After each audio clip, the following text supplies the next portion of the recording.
გამარჯობა, თქვენ უყურებთ დღის ამბებს 2 საათზე, რომელსაც TV პირველის გუნდი და ლევან ჩხაიძე წარმოგიდგენთ. კიდევ ერთი ახალი გვარი და კიდევ ერთი ახალი ჩანაწერი ომეგას საქმეზე. რუსთავი 2 ახალ ფარულ ჩანაწერს ავრცელებს, სადაც ლევან ყიფიანი ომეგას წარმომადგენელს ნიკა ასანიძეს უყვება, რომ გიორგი კვირიკაშვილი ამ საკითხზე ყოფილ პრემიერ ბიძინა ივანიშვილთან იყო ასული. ის შემდეგაც ყიფიანმა ივანიშვილისგან შენიშვნა მიიღო. სხვა ჩანაწერების მსგავსად არც ამ ჩანაწერის ავთენტურობა ჯერჯერობით დადგენილი არაა. Mitro დაიჭირე ამასთან. ესე ბუნსუიტონაში. კი. ოთათან დავიჭირე. აი ეს იყო ბოლო ჩემი შეფასება. მოვედი, მივედი ოთარისთან და ასე თუ ისე მე გავყოფილი მაქვს თავის შარში და ის პრობლემები, რომელიც იყო შექმნილი და რომლებიც მე ბიძინამაც შენიშნა მითხრა, რატო არ მოხდა ჩემთან, რატო მიხვდი სხვაგან, რატო ისა და ასე თქვა, მე ავიღე ჩემ თავზე ეს და საიდან გახავდა როგორ უნდა საქმე ეს ამბავი, რეალიტეტი ახლა დამირეკე შენ და მითხრა, რომ მივედი პრემიერ-მინისტრთან და უთხარი, რომ ესე და ესე და პრემიერ-მინისტრი ავარდა იქ და უთხრა, ესე და ესე რომ რაღაცა ესო რა შენ რა სპანიკო ესო ყველაფერი ეს ოთარი მიგდა ეს ვიქა კვირიკაში არა ჯერ ოთარისთან ხონდა რაღაც ზაბულობა მე რა ზაბულობა უთხარი იმიტომ რომ რა დინამეთი შენ მეგაზადა ერთად მივედით ზაზას ველაპარაკა მე უთხარი რომ მოიწარი ზაზა არ არის მე მივედი მარტო ზაზა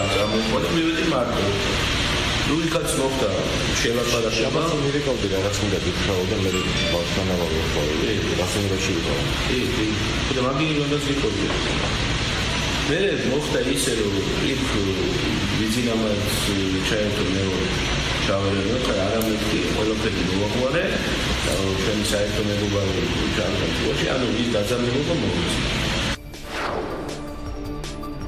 მართლობის კრიზისი, ელიტური კორუფციის ცხადი ნიშნები, არაფორმალური კლანური მართლობა, გავლენიანი ჯგუფის მიერ საჯარო ინსტიტუტებზე კონტროლის დამყარება და საჯარო ინსტიტუტების მოშლა. ქართული ოცნების მართლობის 6 წლის თავზე არასამთავრობო ორგანიზაციები ქვეყანაში შექმნილ ვითარებას უმწვავესად აფასებენ.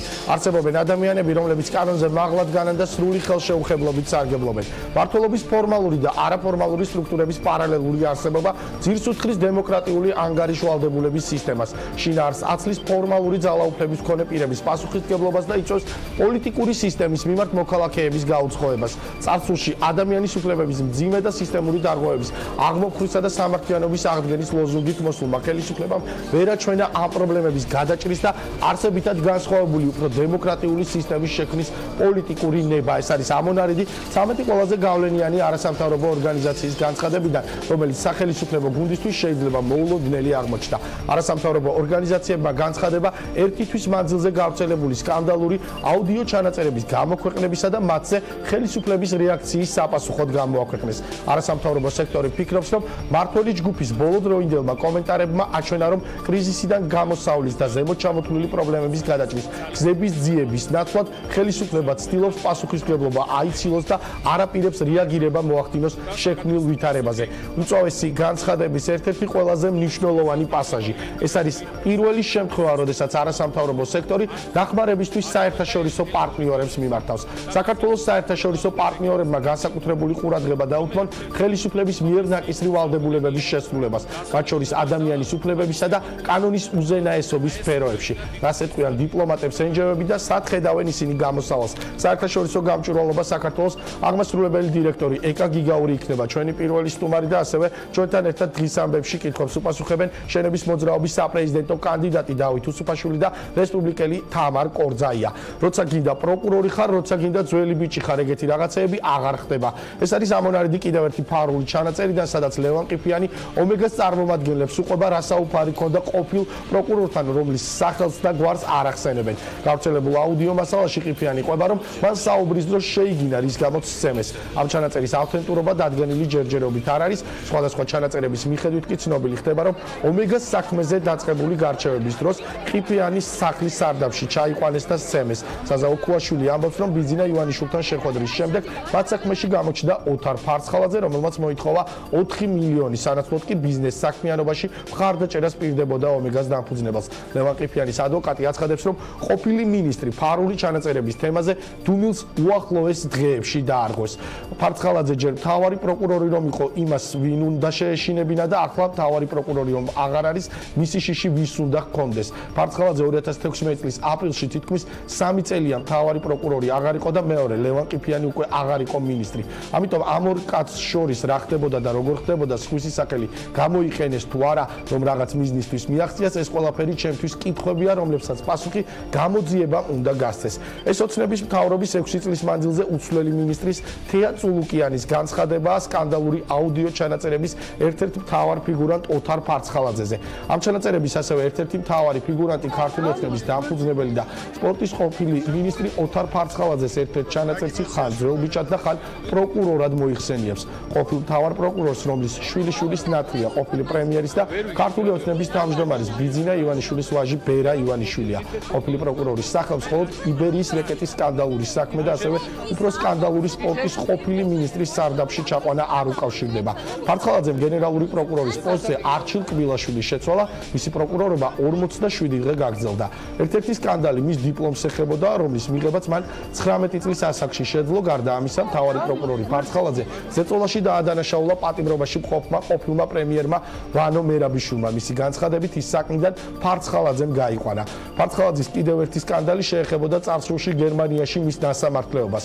ოპოზიციის მიერ გავრცელებული ინფორმაციით ფარცხალაძე 2000-იანი წლების დასაწყისში გერმანიაში ქურდობის ბრალდებით იყო გასამართლებული. დასამართლეობის ფაქტი ფარცხალაძემაც დაადასტურა, თუმცა განაცხადა, რომ გერმანიის მართლმსაჯულება არა ქურდობას, არამედ პოლიციისადმი წინააღმდეგობის გაწევას ედაობებოდა.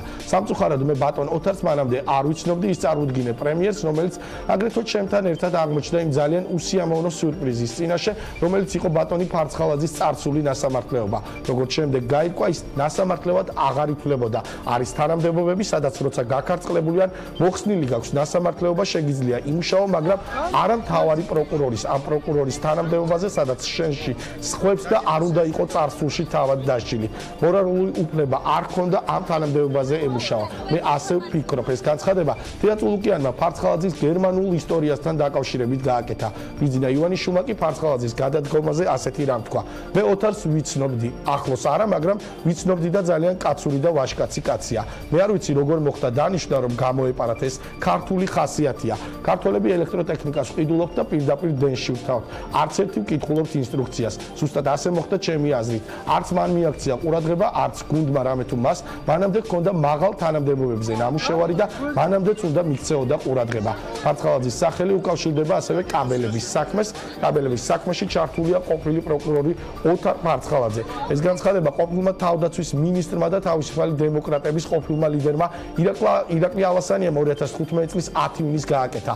ალასანია მაშინ აცხადებდა, რომ ფარცხალაძე არასდროს ჩამოშორებია პროკურატურის საქმიანობას, თუმცა ამ საქმეში მისი ჩართულობა განსაკუთრებით მაღალი იყო.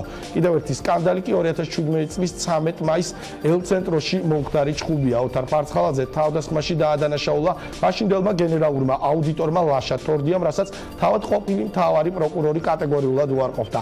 თორდიას განმარტებით ფარცხალაძის აგრესია გამოიწვია აუდიტის სამსახურის კვლევამ, რომელიც მერიასა და ფარცხალაძის კომპანიის ურთიერთობებს ეხებოდა. თორდიას თქმით, ამ ურთიერთობაში იკვეთებოდა კორუფციული თემები, რამაც მისი გაღიზიანება განაპირობა. ფარცხალაძემ კი თქვა, რომ თორდიასთვის ხელი არ დაუთყამს და აუდიტორმა პირველმა მიაყენა შეურაცხყოფა.